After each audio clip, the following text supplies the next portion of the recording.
लेकिन मनोज सिंह काका मेरे साथ हैं। मनोज सिंह, 2014 और 2019 का जो डेटा है, क्योंकि अभी अजय आलोक ने कहा कि मंडल की पार्टियां, तो मंडल की पार्टियों में तो आप भी आते हैं, लेकिन आंकड़ा जो है वो आपके पक्ष में नहीं है। उत्तर प्रदेश में 2014 में 61% वोट मिला बीजेपी को, आपको मिला मात्र 14%। 2019 में बीजेपी को मिला 47%, आपको मिला मात्र 29%। तो पिछड़ों के नेता होने का दम भरना और वाकई पिछड़ों का नेता होना, फर्क है क्या इसमें? देखिए, जो पिछड़ों के नेता होने के मायने ये बिल्कुल भी नहीं है गरिमा जी, बहुत शालीनता से, कि पिछड़ों का कितना हमें वोट मिलता है। पिछड़ों के नेता होने के मायने और वंचित तबके के नेता होने के मायने ये है कि हम वंचित और हक के हाशिए पे खड़े तबके की आवाज कितनी मुखरता से हम उठा रहे हैं। और मुझे खुशी है कि इस देश के सदन से लेकर सड़क तक पिछड़े तबके के आवाज को और उसके आरक्षण के गैप को और जाति जनगणना के सवाल को मुखरता से हमारे नेता माननीय अखिलेश यादव जी ने उठाया। दूसरे सवाल पे आ रहा हूं। जो मोदी की और बीजेपी की जो राजनीति है वो कुछ इस तरह से है गरिमा जी, कि बीजेपी की सियासत तमाम पे इस कदर एहसान करती है कि पहले आंखें छीन लेती है और बाद में चश्मा दान करती।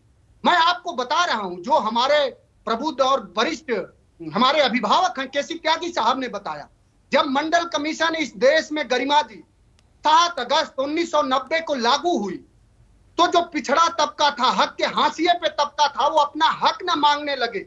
उसमें 40 संस्तुतियां थी, केवल 2 संस्तुतियां आज तक लागू हुई।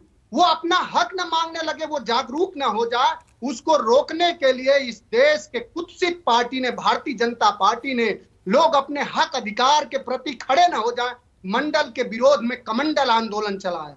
उसका कहीं ये मायने नहीं था कि पिछड़े दलित वंचित अपना हक पा जाएं। उसका ये था कि इनको धार्मिक उन्मादता में, पाखंड में, पोगापंथी में कैसे बरगला दो, कि ये जो अपने हक और अधिकार की बात जो शुरू हुई है, जो लड़ाई काका कालेलकर आयोग से शुरू हुई 1953-55 में, उसको हक कब मिला। और आलोक अजय भाई से कहना चाहूंगा, अभी नया वो नई दोस्ती और नए इश्क है वाला मामला है। मेरी शुभकामना है साथी, आपसे, आपके ही मुख्यमंत्री हैं उत्तर प्रदेश के योगी आदित्यनाथ, आपसे कितने विषयांतर हैं। उन्होंने इस देश उत्तर प्रदेश के सदन में कहा कि हम जातिगत जनगणना के पक्ष में नहीं। तो क्या आप उत्तर प्रदेश के मुख्यमंत्री से नवागत बीजेपी के प्रवक्ता बने आलोक अजय ये सवाल कर पाएंगे कि उत्तर प्रदेश के मुख्यमंत्री ये गलत बात कर रहे हैं, इस देश में जातिगत जनगणना होना चाहिए? और बीजेपी के ही नेता हैं प्रभात झा, जनसत्ता में वो लेख लिखते हैं कि 1999 के चुनाव से पहले 2001 में जातिगत जनगणना का सवाल था, लेकिन जैसे ही अटल जी 1999 में नरसिम्हा राव के बाद प्रधानमंत्री बनते हैं, बहुत अच्छा किया उन्होंने कि जातिगत जनगणना के सवाल को समूल नष्ट कर दिया और उसके पूर्व में लिए गए निर्णय को खत्म कर दिया। मनोज जी, बहुत बढ़िया बोलते हैं आप, बहुत शानदार वक्तव्य और एक तरीके से संबोधन होता है आपका, बढ़िया बोलते हैं आप। लेकिन जिस नंबर गेम को आपने खारिज कर दिया, अजय जी बस फौरन लौट रहे, जिस नंबर गेम को आपने खारिज कर दिया, उत्तर प्रदेश में भी वही नंबर गेम चलता है, संसद में भी वही नंबर गेम चलता है, और वही परसेंटेज जो मैं आपको बता रही थी, उसी से विधानसभा में आप चुनकर आते हैं, उसी से संसद में चुनकर आते हैं। 61% और 14% में बड़ा गहरा और बड़ा लंबा फासला है। पिछड़ों की राजनीति करने वालों को पिछड़े वोट नहीं देते।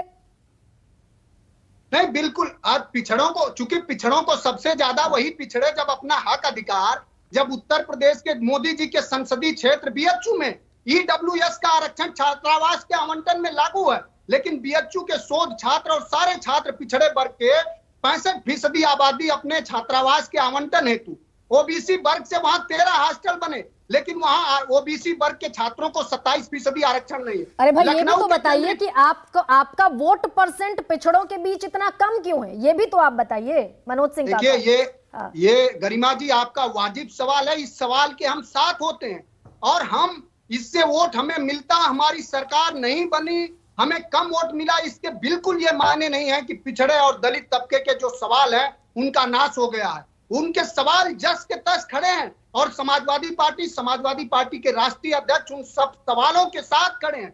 और अगर भारतीय जनता पार्टी में इतनी शुचिता है, जो आपने सवाल कहा और जो सवाल सुकेश भैया ने उठाया, कि बिना उस तबके के संख्या जाने बगैर उसके सशक्तिकरण के लिए कितने संसाधन चाहिए, आप कैसे सुनिश्चित करेंगे? ठीक है, तो ये ठीक है। देश के प्राचीर से देश के प्रधानमंत्री और उत्तर प्रदेश के मुख्यमंत्री क्यों नहीं कह रहे हैं कि हम जातिगत जनगणना के पक्ष में हैं? ठीक है अजय जी, क्यों खुलकर नहीं कह पाते आप? एक तो सवाल मनोज सिंह काका पूछ रहे हैं, और दूसरी बात यह कि मंडल कमीशन ने जो सिफारिशें दी उनमें से मात्र 2 लागू हुई, और उस सरकार में आपका भी पक्ष था, उस सरकार में बीजेपी के भी लोग शामिल थे।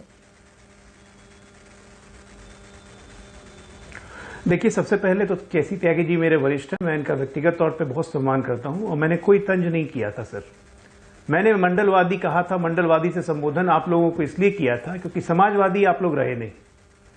धारा 370 को हटाने के विरोध में आके आपने अपने समाजवादी होने का तमगा खो दिया था, क्योंकि धारा 370 में कोई समाजवादी सपोर्ट नहीं कर सकता है, क्योंकि हम सब जानते हैं कि धारा 370 में आरक्षण की व्यवस्था नहीं थी, महिलाओं को आरक्षण नहीं था, दलितों को आरक्षण नहीं था, पिछड़ों को आरक्षण नहीं था, और तब भी आप धारा 370 का हटने का विरोध करते थे। इसलिए समाजवादी होने का दर्जा तो आप लोगों ने खो दिया, इसलिए मैंने मंडलवादी कहा था। आपने कहा कि हमने सरकार गिरा दी वीपी सिंह की, बिल्कुल गिराई थी, क्योंकि जो हमारे समर्थन पे वो सरकार चल रही थी, और लालू जी ने अडवाणी जी को गिरफ्तार कर लिया रथ यात्रा में, जिसकी कोई आवश्यकता नहीं थी, पूरे देश में सांप्रदायिकता का माहौल गरमा दिया, तो उसमें आपकी जिम्मेदारी बनती है, सरकार से आपको जाना पड़ा। तीसरी और सबसे इंपॉर्टेंट बात, आप लोगों ने यह भी कहा कि वीपी सिंह ने मंडल कमीशन लागू कर दिया। सर, आप तो उस सरकार के हिस्सा थे। कब वीपी सिंह ने किया था?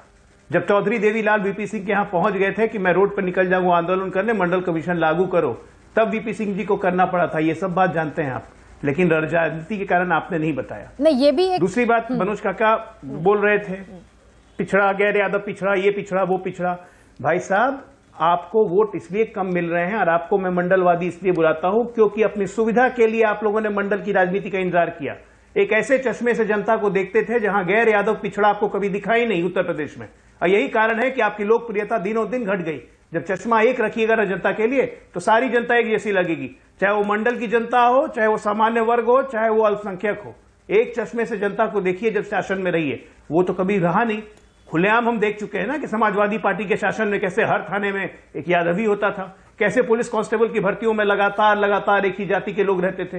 ये किससे नहीं जानता है? उत्तर प्रदेश की दुर्दशा आपने कर दी, आज आपका हाल इसलिए वही है। अजय जी, लेकिन बड़ा मोटा सा सवाल है। जब चीजों को पर्सपेक्टिव में लेते हैं, पहली बात तो मैं ये बताऊं कि मंडल कमीशन की मात्र 2 सिफारिशें लागू हुई। पूरी जितनी भी सिफारिशें थी वो सब रद्दी के टोकरे में चली गई। मात्र 2 सिफारिशें लागू हुई, उनमें से एक 27% ओबीसी आरक्षण था। लेकिन क्या देश, अब क्योंकि सत्ता आपकी है, और रोहिणी कमीशन ने भी इतने साल बाद, तकरीबन 6 साल बाद रिपोर्ट अपनी दे दी, वाजिब सवाल है भाई, इस सवाल का तो उत्तर आप देंगे। बिल्कुल, आपका मोटा सवाल है, बहुत छोटा सा जवाब है कि मंडल कमीशन की 2 सिफारिशें ही लागू हुई हैं, इसलिए इसकी गंभीरता को हमारे सरकार ने समझा है। ओबीसी आयोग बना के संवैधानिक दर्जा, और उसके बाद रोहिणी आयोग बनवा के उसकी तमाम रिकमेंडेशंस को लेके इस पे अब काम करने की जरूरत है, जो सरकार कर रही है, और जातिगत जनगणना इसी का एक हिस्सा है। ये करते हुए हम इसको लागू करेंगे ताकि अक्षरशः जिसको जो व्यवस्था मिलनी चाहिए उसको मिले। मैंने बार बार आपको कहा कि आप 3% बोल रही हैं बार बार, ये 3% कौन लोग हैं? ये 3% यही नीतीश कुमार है, ये 3% यही अखिलेश यादव है, इस 3% में यही स्टालिन है, इस 3% में ऐसे पिछड़े लोग हैं, और इन 3% को आप कष्ट पहुंचा रही हैं, क्योंकि जब जातिगत जनगणना होगी, ये 3% आर्थिक लेयर में इतने ऊपर आ चुके हैं कि इनको जातिगत जनगणना की इनको कोई जरूरत नहीं है जातिगत आरक्षण का लाभ लेने की। तो कराइए ना अजय जी, इन्हीं लोगों ने लिया, कराइए। वही तो मैं कह रही हूं कि आपको कराना चाहिए, लेकिन आपका स्टैंड अभी इस पर क्लियर नहीं है कि जातीय जनगणना देश में होगी कि नहीं, और लागू भी 2024 की तार ठोकेंगे, 2024 की तार ठोकेंगे। ओबीसी वोट बैंक, हमारी इंटेंशंस, पिछड़ों का वोट बैंक चाहिए, लेकिन पिछड़ों का नंबर नहीं बताएंगे। 2024 में आपको भी उम्मीद पिछड़ों से ही है ना, पिछड़ों में भी अति पिछड़ों से। तो पहले पता तो होना चाहिए देश को कि पिछड़ों में अति पिछड़े हैं कितने। सुकेश, मैं आती हूं सर आप पर। सुकेश, गोल पोस्ट चेंज करने का एक नैरेटिव नजर आया, और केसी त्यागी साहब कुछ कहना चाहते हैं, पहले कह लें, वो उसके बाद में। केसी त्यागी जी, हाँ, वो कुछ जोड़ना चाह रहे थे। मैं अपने नौजवान दोस्त अजय आलोक जी को बताना भी चाहता हूँ, मैं चाहता हूँ कि कल परसों की डिबेट में मुझे गलत साबित करें। 15 अगस्त 1947 को जब देश आज़ाद हुआ, 99% राजाओं ने दस्तखत कर दिए कि हम भारत की यूनियन में जा रहे हैं। महाराजा हरि सिंह ऑफ J&K, निजाम हैदराबाद, जूनागढ़, इन लोगों ने कहा हम अलग राज्य बनाएंगे। सरदार पटेल ने बहुत दबाव डाला राजा हरि सिंह पे, उन्होंने कहा नहीं। उन्होंने 5 सूत्री प्रोग्राम बना दिया जवाहरलाल के लिए और लियाकत अली के लिए। लियाकत अली पाकिस्तान वाले ने मान लिया कि मैं आपकी बात से सहमत हूँ, और 15 अगस्त को राजा हरि सिंह इंडियन यूनियन में नहीं आए। जब कबायलियों ने हमला कर दिया और वहाँ उनके पास सफिशिएंट फौज नहीं थी, तब जवाहरलाल नेहरू, सरदार पटेल और शेख अब्दुल्ला के संयुक्त प्रयासों से तब ये यूनियन में आए। और उस दिन का बताना चाहता हूँ, ये ऐतिहासिक फैक्ट है। जिस दिन आर्टिकल 370 लगा है मेरे दोस्त अजय बाबू, उस दिन डॉक्टर श्यामा प्रसाद मुखर्जी भी उस मीटिंग में थे, और कैबिनेट की किसी मीटिंग का रिकॉर्ड नहीं है कि उन्होंने आर्टिकल 370 का विरोध किया। नंबर 1, मेरे और आपके दोनों के जो प्रिय नेता हैं सरदार पटेल, उन्होंने उसकी अध्यक्षता की है। इसलिए हर वक्त जवाहरलाल को, हर वक्त कांग्रेस को, हर वक्त शेख अब्दुल्ला को, हर वक्त कांग्रेस, इसको गाली देने से कोई फायदा, ये ऐतिहासिक फैक्ट है। मैं चाहता हूं कि आप इसको गलत साबित करें।